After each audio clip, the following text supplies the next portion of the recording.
Hello, everyone, and welcome to another of our amazing DigiPride 2022 panels. This one is called +1 Self-Care, Leveling Up Your Mental Health with Safe in Our World. A fantastic mental health video game charity that I'm very honored to be a patron of. DigiPride, for those that haven't been keeping up, is presented by Xbox and sponsored by 2K, Ally Financial, Arcade Spirits, The New Challengers, Devolver Digital, and Wizards of the Coast. Thanks to all of them for making this happen. You can find out more about everything coming up over the next 3 months on gaming at gaymingmag.com/DigiPride. There's a Q&A, as always, on this panel, so please hold your questions back until the end. Our wonderful host, Mxiety, will tell you when is the time to start asking questions, ready for the Q&A, and then pop them in the chat, and the team will answer them at the end. I will make an appearance and curate the Q&A right at the end. But you'll be very glad to know that it's not my ugly face that'll be on this stream mostly today. So I'd like to introduce you to our wonderful hosts and panelists.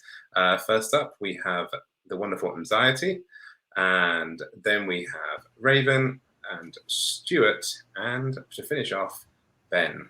Welcome, everyone. I'm just gonna shut up and hand over to you, all you wonderful people doing wonderful things. So Mxiety, as the host, I'm gonna hand over to you. Have a wonderful panel, and I can't wait to find out more about +1 Self-Care, about leveling up mental health. Thank you so much, Robin. And he's gone. Seriously, that was so cool. We all popped up on cue. It was like a old 90s sitcom intro. I'm really into it. Right? So hi everybody. My name is Mxiety. I am a mental health and variety talk show host. I live with depression, anxiety, and ADHD. I am bisexual. I am loud. I'm very much a lot, but also I'm exactly me. And that is everybody on this panel. I am so excited to be introducing these wonderful humans over to you. So I am going to kind of go clockwise. I hope y'all see everybody on the screen the same way that I do, but we're about to find out. Raven, if you can go ahead and give us a quick intro. Hi there, I'm the Demented Raven. I am a disabled autistic variety streamer and composer. I am also bigender, non-binary, asexual and pan-romantic. And I am passionate about mental health as I have BPD myself, and also part of the LGBTQIA, of course, and also a gamer. Thank you. All right, clockwise would be Stuart. It's me. Hiya. I'm Stuart. I'm a video game analyst in the certification unit at the British Film Institute. Doing a lot of business stuff, but then also some cultural stuff there. I've been a lifelong gamer since I was very small. I'm also gay, and been quite a journey of mental health throughout the years. So now in my 40s, I think I know who I am. So yeah, that's me. Thanks. Amazing, Ben. Awesome. Hi, everybody. I'm Ben. I am similar to Stuart, a lifelong gamer.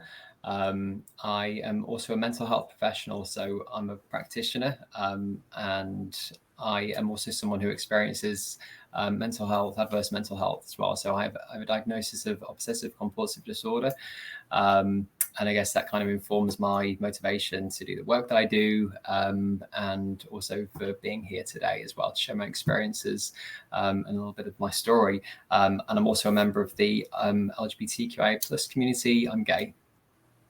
Thank you so much, everybody, for the self-disclosures, for a little bit of insight into. Hopefully, that gives our viewers a little bit of understanding why we're gathered here today.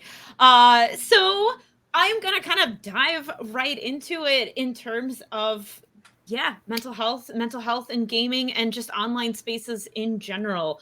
What has kind of I would love to get a little bit of context about what you are most grateful for that online spaces, gaming spaces have given you as a member of the LGBTQ community, have given you in terms of your mental health. And it's not all sunshine and roses. We don't have to, you don't have to dive in and talk about all the horrible things, but you can absolutely, let's talk about both sides of the coin. So I would love, let's just go backwards. Ben, go ahead if you could start us off. Wow. Okay. Yeah. So I guess we'll start with perhaps a lesser pleasant experience maybe, and something which kind of, I suppose, made me realize the need for more visibility, the need for more conversations like the ones that we're having here today. It is gaming related, but doesn't relate directly to any specific game or presence online with regards to with gaming.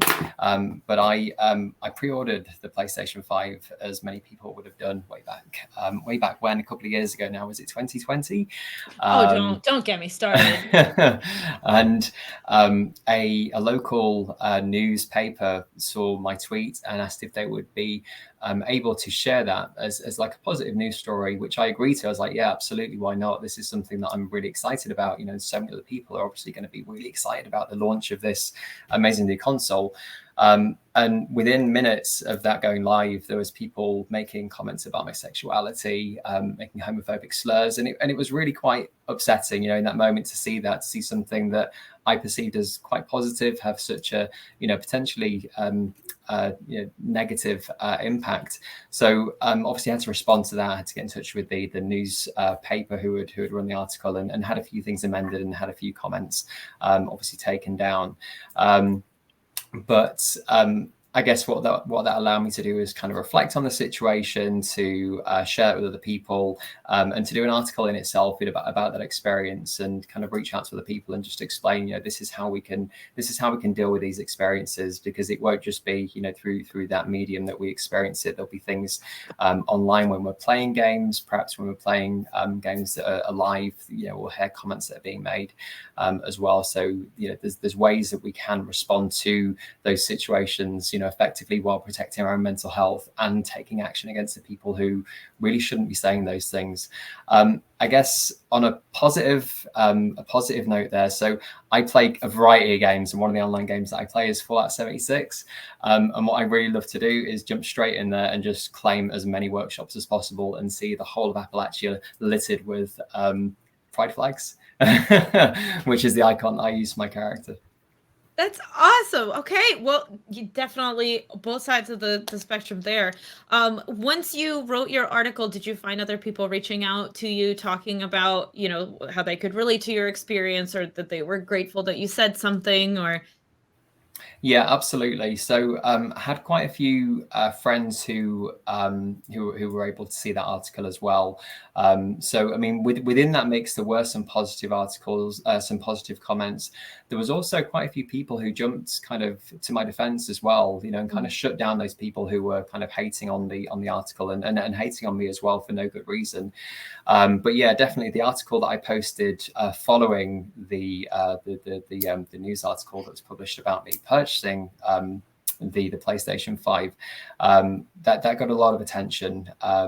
I was really pleased to see that other people had kind of found some meaning in that, and was kind of encouraging for me as well to see that. Being able to share the experience, you know, to be kind of vulnerable, I suppose, in that space, allowed other people to open up and explore themes for themselves as well, and reach out to me to discuss that. Thank you so much for sharing. Stuart, let's hear your story. Yeah, so I guess for me, the most important thing for my mental health of video games has been a connection to other people. So, I mean, going way back before there were even online spaces, I met my best friend in high school, who is still like one of my best friends, and we still speak every day, despite him living in Japan now for a long time. And we bonded over Mario Kart and Street Fighter 2 and things like that back in the day. Yes.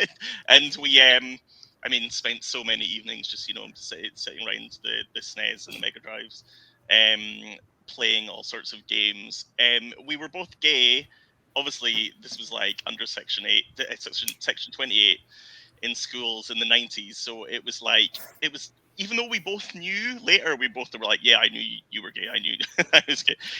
We never ever mentioned it to each other until years later. But that gaming allowed us to kind of find each other and keep connected. And we're still connected to this day. And we have been, you know, we still play online together. We've been playing Evil Dead a fair bit, although he always just drives away and leaves me. It's his favorite thing to do. But you know, going back, we used to play.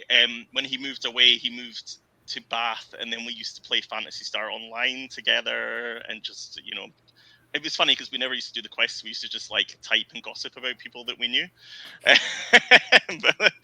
So that connection has been really important for me. To be honest, I play online, but I'm wary about playing with strangers. Of course. I'm sure you all know you never really know what you're going to get. But I've made lots of other friends from the LGBT community that I play online with, and so that sense of connection is great for me. To be honest, most of my close friends, apart from the one I was talking about, don't really game. My partner games a bit, so it's good to have this kind of like other LGBT group of gamers that I can delve into as well. Yeah. I love. Oh, I'm so sorry. Oh yeah, no, that was it. Yeah, that was what I was going to say. I love that you had this, this connection with your friend where like you didn't even really need to talk about it, but both of you knew. But at the end of the day, like gaming is the thing that was absolutely connecting both of you. And we were both suffered a fair bit from anxiety growing up, and still do, to be fair. And I think just having that, I didn't get too much of a hard time in school. He did, definitely. And so having that connection where, if we had a hard day at school, we could just, go and play some ridiculous fighting game together. It was really important, that connection, and it's important that it's maintained. That's awesome. And I mean, who can't blow off steam while playing Mario Kart and throwing that blue shell at whoever's in first place? Rude. Raven, I'd love to hear your story. Well, mental health and video games. There's been so many instances, starting from when I was like young and growing up. What was it? I had a pretty challenging upbringing, shall we say? But I had someone close to me who I played games with, and it was a great escape. I've seen gaming as an escape for a very long time. And it's helped in so many ways, whether it's growing up with the person I'm close to, playing games with for many years, escaping from the harshnesses of reality. Also in like factors such as learning more about myself, it gave me the extra bout of confidence, relating to characters, which may relate to like my gender, sexuality, but not knowing it at the time, or not knowing it was a thing at the time, if that makes any sense. But also helped with my confidence, and it also still goes way to adulthood, what with streaming, it being part of my work, it being part of video game music was also a big thing growing up, because I'm a freelance composer and I do music, and I'm heavily inspired by video games. So it's been a thing that's been a thing since all my days. It's impacted my life in various aspects, whether it's people, confidence, my work, and streaming. And especially with streaming, it's really helped with my confidence as well. So there's been so much positive aspects about it. And back in the 90s, bit showing my age, what was it? There was some pretty much negative aspects as well, like at school and that. Gaming wasn't as like, it was mainstream, but compared to now and then, back then it wasn't as like, all like the popular kids weren't all into games. They all thought it was weird, and it was just like a outsider type thing to do, and you'd get picked on for being a gamer and stuff like that back in the day. So that was a thing. You were treated as odd and things like that, where now it's a lot more accepted and everyone's playing games, and it's great that more people are, and it's great for people to finally realize it's not just a bad thing. But yeah, that's the other side of the coin. Like during my teenage years and that, it's like being picked on just for having unusual interests or just behaving differently because I'm autistic, but that's another story entirely. But all in all, it's been good. It's been a good thing. It's been a really good thing. That's wonderful. So I hear a few common themes that I kind of want to explore. One is that gaming gave you a space to be yourself, Yes. which is interesting to me, because I feel like a lot of the rap and the forefront of what gaming gets is that like, oh, the communities are super toxic, right? And I'm sure everybody on this panel has experienced that. Of course, literally Ben's story, but so much of that, like being able to find your niche in gaming is so critical to like helping yourself figure out who you are, and I love that. So we're gonna explore that for sure, but and Ben, I'm not putting you on the spot. I'm going to open this all to everybody, but what Ben described is definitely a scenario that a lot of us have been in, and it affects your mental health. And it was something we discussed literally before we came in here. How do you handle toxic comments? And so I would love to kind of hear your thoughts, hear your, coping skills. Like, what do? You just log off for 2 hours? Do you go outside and touch grass? And, what do you do to kind of keep yourself connected to the space, but also knowing that, the worst parts of it are there, and we need to disconnect from that sometimes. So anybody who wants to go first, it's a totally free for all. Well, okay. Basically, no problem. Basically, I'm a streamer, and being a person that's been on the net, surfed the net since my teenage years, I've come across quite a number of toxicity over the years, and there was a time where I was mercilessly bullied online because I was, due to my autistic nature and not being aware of how cruel the world was at the time, that was a thing. But what was it? At first, I struggled with it. I didn't know how to react to it. My response to it was just to argue back, which was just adding more fuel to the fire. But I learned the hard way that wasn't the best way to go, because then they'd just throw more stuff back at you. And obviously, I was just upset. I wasn't necessarily being toxic back. I was just more just stressed and frustrated, not sure how to react. But as time went on, I learned that just taking a break, escaping from the scenario is the best thing you can do, because they want the response, they want the fuel, they want the food to like consume, things like that, and it's best to let the trolls starve, pretty much. But after my teen years of being like bullied online, I built a sort of like shield towards it, like a coping mechanism. Unfortunately, I shouldn't have resorted to this, but unfortunately, I did get to the point where I got used to it, that it didn't really harm me anymore unless it hit below the belt. However, so whenever I stream these days, I've been getting a few trolls my past few streams on my ramble segments, and basically I've been just laughing it off and things like that, because it's just there's certain things that could hurt some people. Some things can be like not so hurtful for others, but regardless, it's incredibly wrong and not a nice thing to do. Going in and being nasty to someone is not a cool thing at all.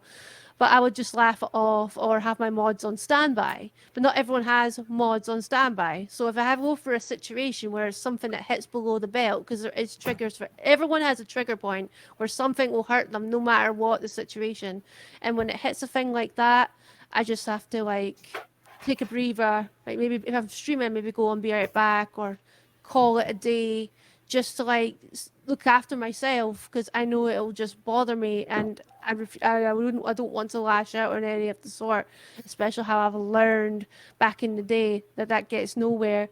I just need to sign off and focus on myself, whether it's just going for a walk or something, listen to music or something else, anything just to escape, or just venting to a close friend, just anything to escape from it. But that's pretty much how that's my experience. Everyone's experience is different. Everyone reacts differently. So, but that's just how pretty much I would do it. Of course, no, and that's super helpful. I can, as many people as there are coping mechanisms, but the step away, take a breath is probably top of my list as well. One. Yeah, just escape from the situation. Once you're out the situation, you can then focus on yourself. Because if it's still there, if you're still like on the computer or something, it's lingering. It's still trying to like take over you. At least if you get out of your chair, away from the situation, it stops. Even if it still bothers you, you're away from the situation. So then you can just focus on the matter at hand, which is yourself. Absolutely. Yeah, just removing yourself from looking at it. Yeah, stay away. Stuart? Oh, Ben. Sorry. Sorry, no, sure. Did you want to come in there, Stuart? No, yeah, you go. Thank you. So I guess I was just kind of reflecting on everything that Raven was saying there, and I guess, you know, we've all been discussing how gaming has been a safe space for us growing up. You know, it's been a place where we've been able to go and express ourselves, or you know, engross ourselves in something completely separate to the other things that perhaps we've been experiencing. And the likelihood is, you know, the sad reality is that we've all probably experienced some degree of homophobia at some point. So having that encroach upon a space which has been safe for us for such a long time, having that, you know, come into that space and having the potential to cause trauma, you know, to kind of to trigger things for us, which are obviously unpleasant, is not something that I guess we should take lightly. And I think what Raven was saying there around taking that step back and just giving yourself that time to kind of breathe is a really important thing. And I'd like to share something in a moment as a few techniques that I personally use for that. But just before that, I guess a few of the things that I think are quite important to consider in those in the kind of those periods where we're experiencing other people's vitriol towards us. I think there's a temptation to educate. So I always feel tempted to educate. And I think sometimes language can be a little bit of a funny one. Some people do use words like gay in a derogatory sense, and perhaps that's, you know, a vocabulary that's been acceptable in their household, or that's been acceptable as they're growing up. And maybe they don't quite understand the consequences of using that to somebody who is actually, you know, gay or is from the LGBT community. I guess I went through a phase of thinking, this is my position, this is my problem to solve, this is where I should be coming in and educating that person. And in reality, it isn't. You know, we can kind of go some way to saying, look, this is offensive, but that's really, you know, the extent to our duty there.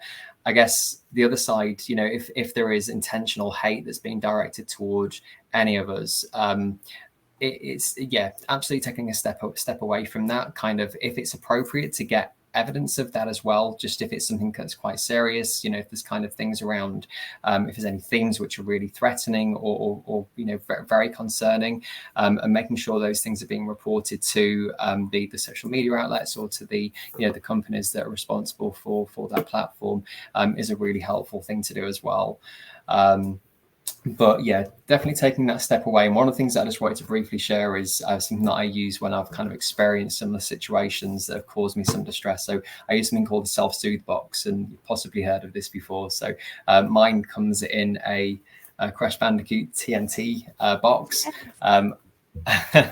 And basically the theme around a self-soothe box is absolutely, it's to kind of ground yourself in that moment. So if you're taking a step back from gaming, from whatever it is you're doing in that moment, and focusing on your senses really, so it's kind of things that you can touch, things that you can smell, things that you can taste, and memories and things like that. So just a few examples as to what's in my self-soothe box. So I've got a little 3D puzzle of a dinosaur with a T-Rex head, so that's something that I can engage in, which is completely separate to that situation that I've been in that's been, you know, upsetting for me.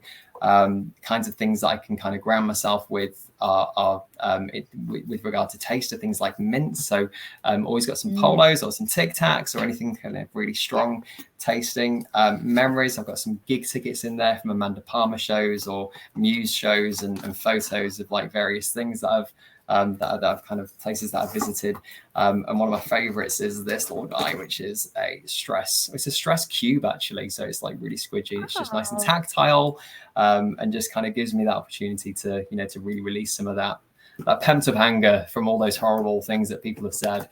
So just kind of taking a step away, having a self-soothe box so you can dive into that as a means of distraction from, you know, and a way to a place to process that, and a way to kind of not be tempted to react immediately, because sometimes obviously that can lead to, you know, fueling the fire and allowing those trolls an opportunity to really get under your skin. I love that self-soothe box. I don't know that I like ever officially made one, but I have a drawer that I recognize now more or less as a self-soothe drawer. It is full of coloring books and connect the dots and crossword puzzles and like that. And that's it. So I subconsciously made a self-soothe self-soothe drawer. They come in all different shapes and sizes. It can be a wallet, it can be a bag, it can be a box or a drawer, or anything at all that you can put things in which you can connect with. Yeah, that's amazing. Self-soothe drawer, I like that. It's a whole drawer. Listen, a box wasn't gonna do it. It had to be a whole drawer. Thank you so much, Ben. All right, Stuart. Yeah, I mean, very similar my approach to this sort of thing. So, if I see negative comments, or I used to also make the mistake of engaging with them, like everyone said, and it's, you're banging your head against a brick wall because you're arguing with people that are there just to argue, basically. You're not really going to convert anyone into, your point of view. So what I find I do now is similar to the self-soothe box. I basically just log off, no internet or anything, and just totally immerse myself in something I love. That's something different. So it might be watching, a film that I absolutely adore that I've seen about 500 times, and then I just kind of smother the negativity with something that I love and that I'm really passionate about, and then until the kind of negative feelings and that have faded away, and then it's just I'm excited because I'm watching, I don't know, some rubbish 80s slasher film that I've watched 20 times. Something that kind of brings me joy. It might be music, it might even just be going out with the dog briefly. It's basically turning the negativity, to quote the 80s Kylie song, turn it into love. It's like turning the negativity away and then focusing on something that I love, something that I'm passionate about. And I think it's easy, especially if you spend a lot of time on the internet, it's easy to get into these kind of doom cycles. Here's some negativity, now what someone is saying about this, now what's this person saying, what's this person quote tweeting, and it's easy to fall into that. So I think I try and make a conscious effort to move away from that and to move to something positive, whatever that might be. Is going to be different for everyone. Like, I'm sure not everyone wants to watch a Friday the 13th sequel, but that makes me happy. Oh my gosh. I love that the common theme with all of this is also kind of reminding yourself about the world outside of the space that you're in, right? So I feel like it's so hard to get, if you spend a lot of time on Twitter, it's so hard to get out of that and be like, wait, there's a world outside of this, like, these digital walls where like it's great and I have connection and I have friends, but there's also a lot of this other stuff going on, and I can go to another space, literally in another, like, dimension of your present existence, and experience whatever is going on there. So whether that's Stuart watching Friday the 13th, whether that's a self-soothe box, whether that's like just walking away from your computer, all of that, I love that. And that was something grounding that I needed to, like, learn myself, to constantly remind myself, like, there are many worlds outside of the little digital world that, like, I took so much pride in curating, again, to what Ben was saying, curating, creating a safe space. So somebody coming into it, your first reaction is very alarmist, very, hey, like, what are you doing? This is supposed to be the cool part of the world. What are you doing in it? You can't be breaking this illusion. But then also being able to step away and be like, okay, there's other things that I could do and I can focus on. But it's hard. It's hard. And I feel, another common thread that we've all kind of discussed is the fact that a lot of us have found, home online. A lot of us have found spaces where we finally feel accepted and feel like we can be totally ourselves. And so, yeah, somebody encroaching on that it's not awesome. But I would love to talk a little bit more about that, these specific experiences of, like, do you remember of a time where the online community really was the reason that your mental health improved? So either from the perspective of maybe there was a game that you started playing and you found a group of friends, or the streaming definitely did that for me, where it gave me the power to create a space that I wanted to see, that I felt was missing for me. So if anybody has examples or experiences like that, I would absolutely, I'd love to hear them. Well, the first example I can think of at the top of my head is one of my all-time favourite video games. It was released in 2015, but I got it in 2016. It's called Dying Light, and it was a parkour zombie game. And it was a game I played for, without burning out, for about, like 3 or 4 years. And it was always a game I considered an escape, a complete and utter escape. It would always be my mental health escape, because whenever I was depressed and that, it was an open world as well, so I would just immerse myself in the world and always find something to do in it, and just escape completely. It's also when I met some of the community from there as well. I met some lovely people, some I'm still in touch with, and we bonded over it, or we played together, or we just chat in like social platforms about it. But that was one big gamer moment for me with that game and that community. I play the sequel to this day, and yeah, it's made a very large impact, and it's also meeting people as well. So yeah, so that's a big thing. That's awesome. That's awesome. I'm sure there's more. Otherwise, I'm gonna have to tell you about all of mine. And there's a big list. Is it Stuart? Stuart, you want to go? So I would say for me, I'm a massive Sega fanboy, like old school Sega particularly. Okay, sure. Sega, I mean, Outrun is probably my favorite game of all time. Weirdly, people always find it odd that I say that. And so what I really love is like the super geeky kind of technical details. You know, like this was the director of this game in the 80s. You know, the game was launched then in Japan. I love all that kind of historical detail and all that kind of stuff. And I find great comfort in, because there is a specific Sega online community, which seems very odd, particularly around classic Sega games. I find it so like good for my mental health just to dig. If I'm feeling like, you know, a bit all over the place with work, if, you know, like mentally I feel a bit kind of scattered, I love kind of honing in on those details and kind of like learning more. I love to kind of like learn as much as I can about something that I'm obsessed with, which is quite a lot of things. And although, to be honest, I don't really directly engage, like I rarely comment and stuff like that. I just knowing that community is there, for me to kind of consume almost. I just find it so good for my mental health. It's so satisfying, and I just like send me all the geeky 80s Sega facts that you can. That's my jam. Oh my god, I love that. I love that there's still like people are still finding stuff in like original Zelda games and stuff. I mean, I know that's not incredible. Sega, but it's so cool. Like I love, and all the kind of like urban legends, you know, the whole stuff with the Sonic 3, you know, Michael Jackson did the music. Was it confirmed? Wasn't confirmed? And then recently it was confirmed. It's, I mean, I love all that sort of stuff, and I just find this, it's incredibly satisfying, and it's one of the things I love about video games. It's just, I feel like with other forms of media, with film, with music, all those kind of details get kind of, with film particularly, get turned over in the public so much. You know, everybody knows the kind of like the urban legends about Wizard of Oz and all that kind of stuff like that. But you know, the game, it's still kind of a bit of an undiscovered, untapped well of information there, unless you specifically going looking for it. But yeah, I just find it incredible, and it does wonders for me, like spending hours upon hours on message boards and reading stuff about, you know, alternative versions of Outrun and stuff like that. Oh my god, it's like digital grounding, which is, I understand it's a complete oxymoron of a term, but like that's what it sounds like.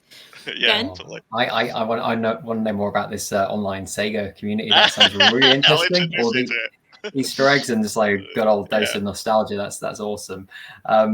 So I guess, I'm going to go with a more recent example for me. So I guess during COVID was when I actually started getting more into online gaming, and it was specifically Fallout 76. And I've referenced that game already, but it's been quite a significant game for me over the past couple of years, especially during the pandemic, because we game with quite a few of our friends, and we have local co-op. So we kind of get together and we play games, whether it be Castle Crashers or something similar like that. Just being really fun that we can kind of bash out Teenage Mutant Ninja Turtles or something similar. And when we obviously went into the pandemic, we realized that we didn't have the ability to play in the way that we were before. We couldn't connect with those people. And one of our friends suggested that we should all get Fallout 76. So we did. And it was just a really nice way to, to keep those connections with the people who were there in our, in our real life, who were tangible, who we actually saw in real time. But then I recognized that there was so much more going on there as well. So obviously Fallout 76 has quite a big quite a big game base. So there's lots of different people from all different communities that play that, and they have icons, and the icons represent all the different LGBTQIA plus cool. Flags. Yeah. So it's really nice to be able to see that. But then what I recognize is that I was actually connecting with people from the community through that game as well. So when they were joining the game, I could see that they were level 1, they were stepping out of the vault. I could go over, I could give them gifts, and they were like befriending me on PlayStation, and it felt really good. It felt really nice to be able to connect with people in that way.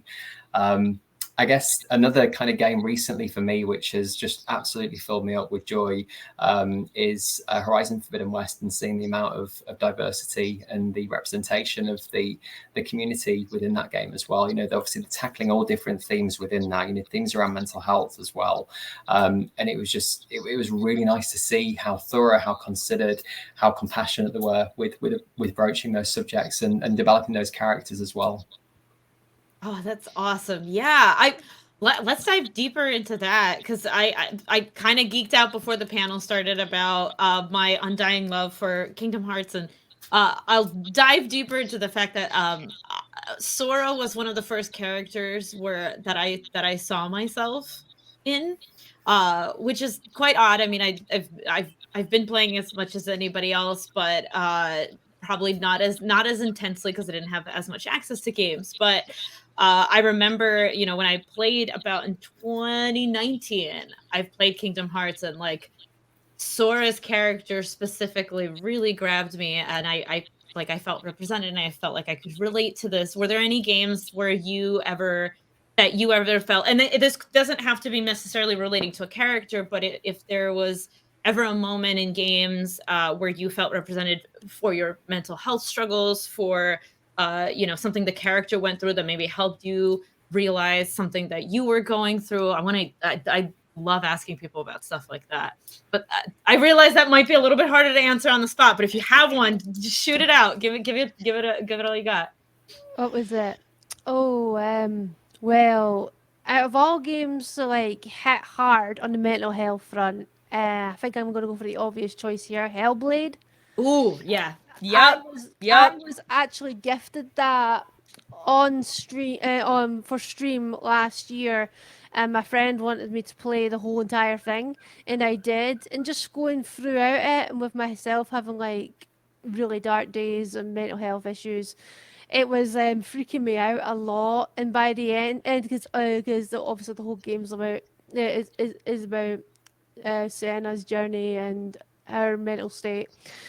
And by the end of the game, I was crying because it hit me so hard. It was so relatable. Even if it was like focused on specific conditions more than others, like some of the signs really hit home, and I feel like I could really relate to it, especially the darkness when things got incredibly dark. Because I know what it's like to be in an incredibly dark place. Serious note for a moment, when things like that. And what was it? But by the end of it, it just hit me. It just hit me so hard, and I was crying. And it's a beautiful game. It's an experience. It feels more like an experience more than a game, and it's one worth experiencing. But it may hit you hard, especially if you've got like suffer from mental health, especially if like on the depression and anxiety front or more, or others. But it definitely hit me especially, and yeah, it was an experience. I was grateful to dive in, because while there's more games out there that are definitely exploring mental health more deeper than ever. I don't know where I'm going with this. It's just No, that's different. great. You're not the only one, definitely, who's had, I feel like, that, you know, that cathartic experience playing Senua. It's actually one of the reasons that I haven't dived deeper into it, because I've heard so much, and then I started playing it and I was like, oh, this is a lot. I don't know that I'm ready for it. But I have to do a plug. Safe in Our World just had a podcast come out with Paul Fletcher, Dr. Paul Fletcher, who was the main consultant to create an accurate representation of Sinua's mental health. So I have to plug that. I need you to go and listen to that right now. Our very own Rosie did a brilliant interview. So please do check that out. Yeah. I listened to that podcast earlier on today and can confirm it is brilliant. Absolutely. Really informative and just, brilliant podcast to listen to. And that game as well. So interestingly, Hellblade, I played that when I had COVID and didn't quite know what I was letting myself in for. So it was doubly trippy. But yeah, it's one of those games that it is an experience, like Raven said. There's a perfect way to sum it up. It is an experience. It is so much more than a game. Incredible. Yeah. Yeah, one game that I played a couple of years ago that really hit me hard was The Missing. I don't know if anyone's played it. I can't remember the full title. It's called The Missing, J. McField or something. It's Swery who did, Deadly Premonition and those other games. Problematic. It's not particularly the representations, LGBT representations in it are very messily handled. I'm seeing The Missing, J.J. McField and the Island of Memories. That's it. Yeah, catchy title. So it's messy, and the issues it deals with are messy and dark. But ultimately, it's about kind of LGBT acceptance. I really enjoyed it, and it hit me really hard, particularly the ending. Really, really distressing, to be honest. But the kind of core theme of accepting yourself and what can happen if you don't, and if you're not supported. Like I said, it's problematic and it's messy, and a lot of people I know who are LGBT took issue with it and some of the themes around it, which I can totally understand. But for me, the kind of messiness and stuff maybe kind of represented some stuff in my own life. And I think sometimes some of the most powerful representation stuff isn't kind of cozy and isn't, always comfortable to deal with, and doesn't even always come from the best intentioned place. But I think it's very interesting. I would say if you're interested, check out the synopsis, because there is a lot of stuff that's quite triggering and quite hard to deal with. But if you're looking for something, that's about kind of LGBT acceptance, like it is dark and it's quite messy, then yeah, I'd say that. I still think about it all the time. But I always feel a bit guilty recommending it to people because I'm not sure it comes from the best place, but yeah, it's interesting. Well, that's what synopses are for. You read through it, you check it out, and you figure out if it's for you or not. But the point is that you connected with it. It doesn't have to be. I mean, exactly like you said, our lives aren't exactly like a one-to-one connection with a lot of things, and like a Sinua is a representation of psychosis, but somebody with depression, anxiety can also relate to that experience of feeling other than that darkness. So it's. If you connected to it and it hit you home, that's what matters. It's for you. That's amazing. Yeah. Oh my gosh. Okay, so we could obviously talk for hours, but unfortunately, we are kind of coming up on time. I know it's. I feel like wow. I know. I feel like it flew by. That was quick. Well, that's good. It means we had a good time. I hope. Yes. So I just kind of sum it up in terms of, you came here to hear about self-care, and I hope you did. One, representation in gaming matters, even if it's inadvertent.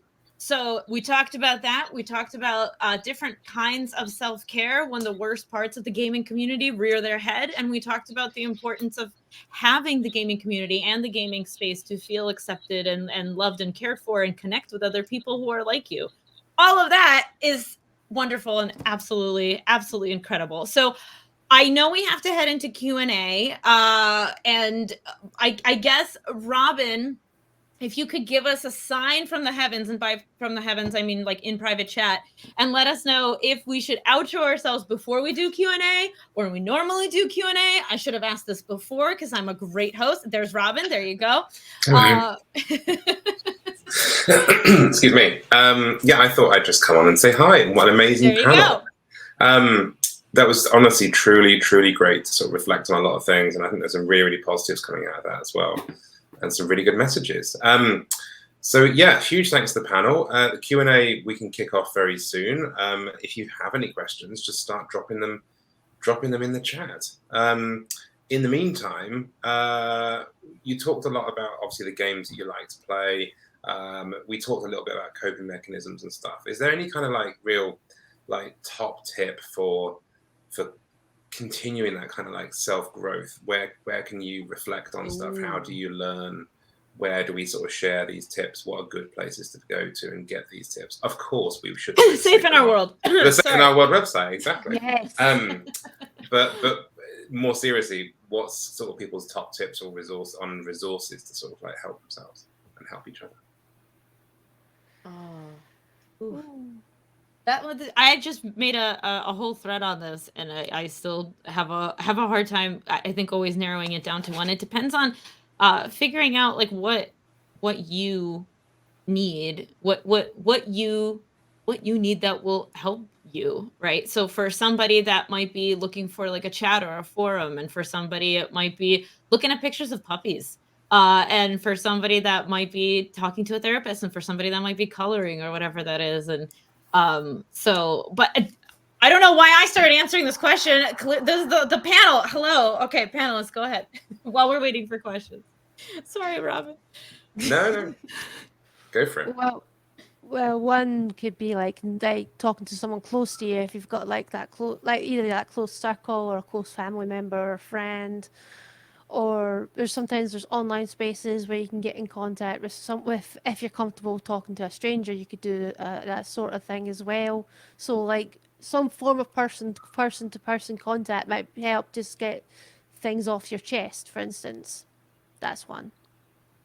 Yep. I guess it can be quite difficult really to understand what it is that we're experiencing, what it is that we're feeling, making sense of the experiences that we've had, especially if they've been adverse. It can be difficult to know where we need to reach out for or what it is that we need in that moment. So I guess one of my top tips would be to maybe write things down, get yourself a notepad and pen, just kind of write down the experience, reflect on it, and understand then, understand on a few different levels what the steps might be to helping you continue to process that. And whether that be, like Raven said, reaching out to someone, a loved one, a friend, family member, to discuss those things further. It could well be, perhaps this has been an ongoing theme, in which case it might be worth speaking with a doctor or somebody, in that kind of capacity. There's obviously the Safe in Our World website that's got a plethora of brilliant resources and signposting information for services.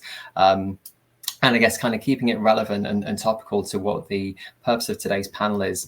I guess there's websites, a variety of different websites that concern the LGBT community and mental health, charities as well, that we could, potentially signpost people toward, we could potentially be accessing ourselves. So I guess that would be my first tip, would be to write things down, kind of write down the experience and make a little bit of sense of it.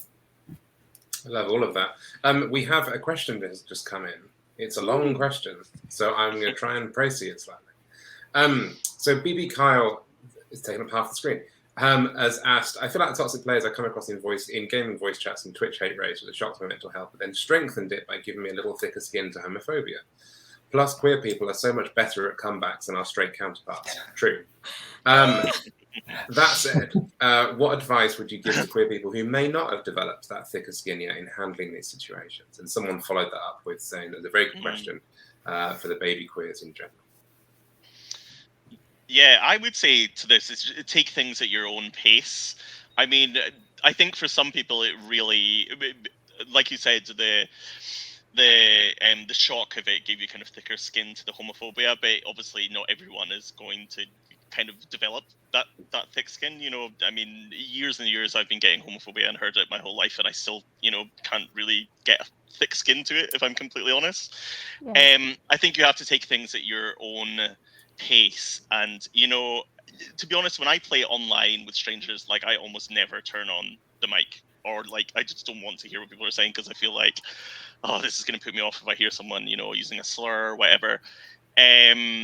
I think, yeah, take it at your own pace. You know, you can expose yourself to it little by little and kind of build up a tolerance. You know, that works for some people, which sounds ridiculous, but it does. Yeah. You know, and I think ultimately, if it's really getting to you, just like avoid it as much as possible. You know, just do what you can. Don't look at comments. Don't play with chat enabled if you don't have to, and if you really don't want to and you feel uncomfortable. I know a lot of queer people. I have a couple of friends who won't play online at all just because they're worried about, you know, facing it, and they're like, well, I get enough of that in my day-to-day life. Why should I get that when I'm going online? So I think it's such a personal thing, but I think it's about kind of almost about testing the waters, and I think you kind of develop your own limits, and just like sticking to those limits ultimately is a good thing for your mental health. That's just my opinion, but that's I totally agree with everything that Stuart said there. I think, you know, it's important to kind of, you know, look at things from that perspective. I think it's also, you know, really important to acknowledge that this is a relative thing. So, you know, I might on some days be really resilient and be able to tolerate some of that, and you know that might be other people's experiences. And on other days, my mental health might have taken a bit of a bashing. I might have had a really bad day at work. I might have encountered some other homophobia elsewhere. So that thing could just be that comment that I see, that comment that I hear within the game might be enough just to kind of tip me a little bit and make me start feeling, you know, a bit more low or a bit more worse about myself than I was before. And I guess in those kind of circumstances, going back to what we were saying before, kind of taking that step back, reflecting on the situation, not engaging with that kind of abuse in that moment is really important. But I think there's also something really important there around reporting those people as well. So making sure that we're utilizing the methods that we have. So moderators, reporting functions.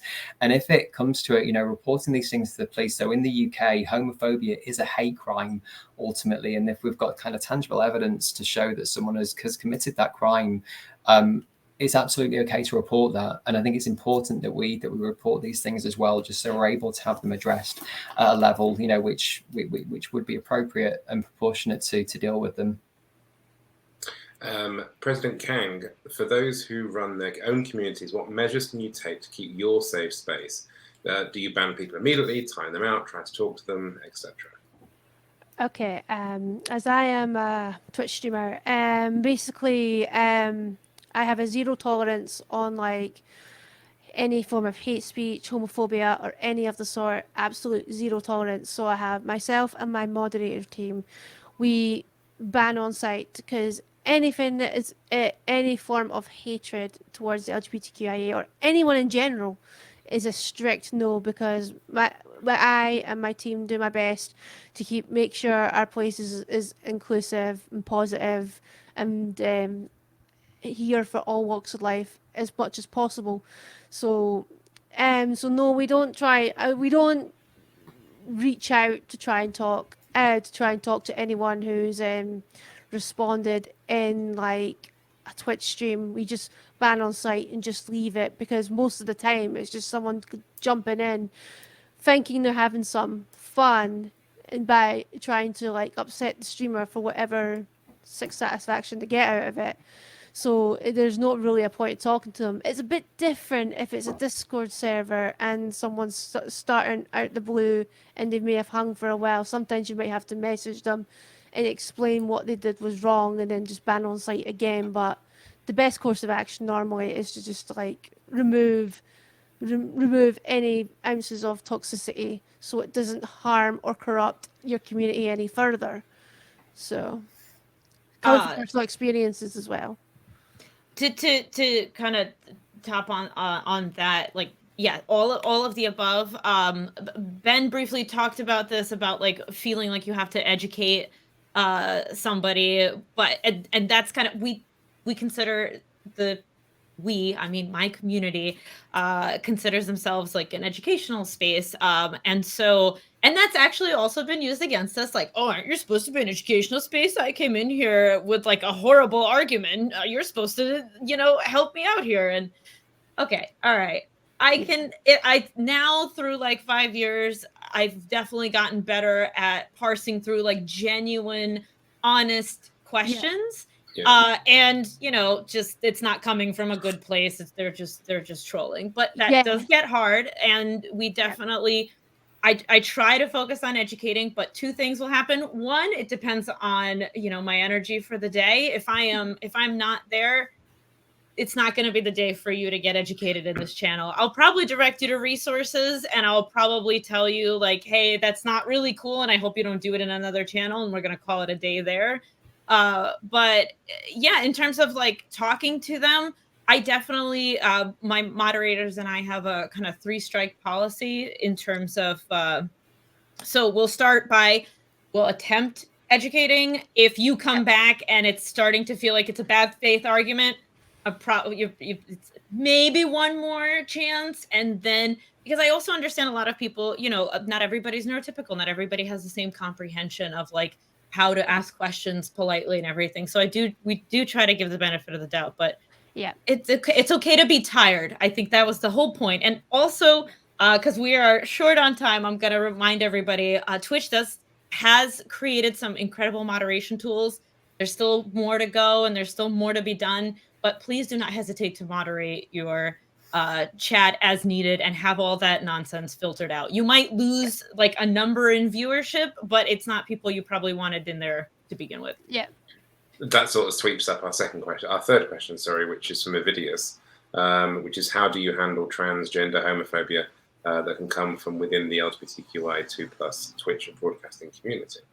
So that's more about an internal, within the community kind of issue as well. But I think that kind of, we sort of touched on quite a lot there. But if anyone has any specific points around some of our own community's internal issues.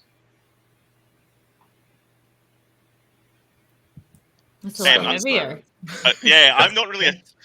I mean, this doesn't apply so much because I don't stream, but I mean, I've seen bigotry from within the community to other people in the community, biphobia, transphobia, and I think you just have to call it out, because if, there's enough bigotry coming from outside without people from inside, firing it against each other. I think you just have to call it out. And it's like, I know it kind of goes against what I was saying earlier about, there's no point in kind of arguing with people, but I feel like it's kind of a different approach sometimes coming from within.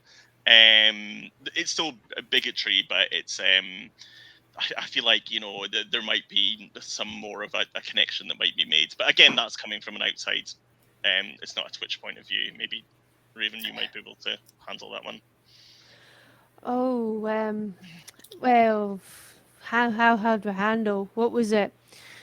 It's tricky. It's tricky witnessing all the like trans gender homophobia on Twitch. It's like when you're just on socials and then you see some really amazing things. Like, for example, in TwitchCon there was a drag showcase, which unfortunately I didn't see, but there was I've seen a lot of people in passing and they looked absolutely stunning.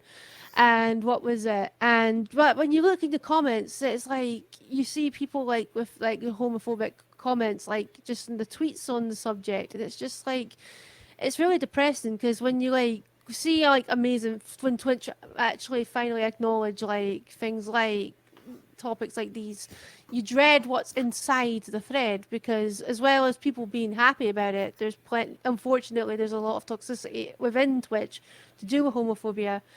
It's just it's like I speak out about it on my like streams and things like that, how Twitch need to like get better at this sort of thing, but also when there's certain tweets and that, it's like I'll just focus on the good things and avoid the bad ones, because it's just all the same stuff, and it's not right, and they're not worth being responded to. Obviously, reporting them is a good idea, but responding to them is maybe not the best idea. I think I have to circle. Sorry, I have to circle back to the main to the main point and what's been said before. With Stuart's point, which is definitely call it out if you can, and then going back to the point that's already been made about like, if you have the energy, educate. If you don't have the energy, no, you do not have to educate. It is not your job. But Absolutely. uplifting people in the community who are doing amazing work goes hand in hand with making sure the people who are hateful and hurtful, don't have their voices heard, and Exactly. focusing on that. I was just going to add to that, if I may. I guess, I mean, I'm really sorry, Avidius, and anybody else who is experiencing things from within the community. These things can happen, obviously, in real terms as well when we go to kind of nightclubs and pubs, and it's never acceptable, and it's particularly sad, I suppose. I guess what I would be saying is just make sure you are practicing a shed load of self-compassion. Really looking after yourself, connecting with the people who love you, the people who you feel safe around. Be with those people, reach out to them in those moments. And there's a quote that I've got. So in my self-soothe box, I've got some quotes. And one of my quotes here is, we're all stronger, smarter, talented, beautiful, and more resilient than we are told. And just remember that, just try to remember all of those amazing qualities that you have that make you you, and make sure that you are sharing those with the people around you as well. We have one last question. Which is about countries where homophobia is internalized, even in politics. Is there any specific advice around that? Actually, I come from Russia, so I think if there was a beacon of internalized homophobia, that might be it. I don't have an answer for that. When you're prosecuted for who you are from within the country that you are in, and I mean, we're experiencing quite a bit of this in the U.S. as well, with laws being implemented, like the laws in Florida, and the only thing that I feel like I have the power to do is uplift the voices who need to be heard, and continue uplifting them, and continue. Oh my gosh, I don't know if I'll get hate for this, but please continue voting wherever you are, where you feel like your vote can make a difference, because it's not even that your vote might not make as big of a difference as it should. It's that if you don't vote, the other person will, and that's not what we want. Yeah, that's it. Excellent. Once again, thank you so much to our fabulous panel, the wonderful host, Mxiety, Demented Raven, Ben, and Stuart. And thank you also to Safe in Our World, who does an amazing job, and I can see lurking around the chat, so much love to Rosie, etc.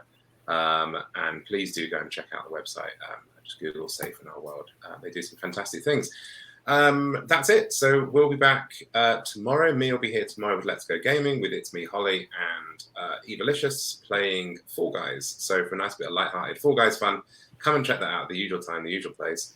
And don't forget to go and check out gaymingmag.com/DigiPride for everything else that's taking place during this amazing season of Pride. Thank you everyone on the screen, thank you everyone in the comments, and thank you everyone just in general. Have an amazing time, and thanks so much. Take care. Bye-bye. Thank you. Thank you. Bye.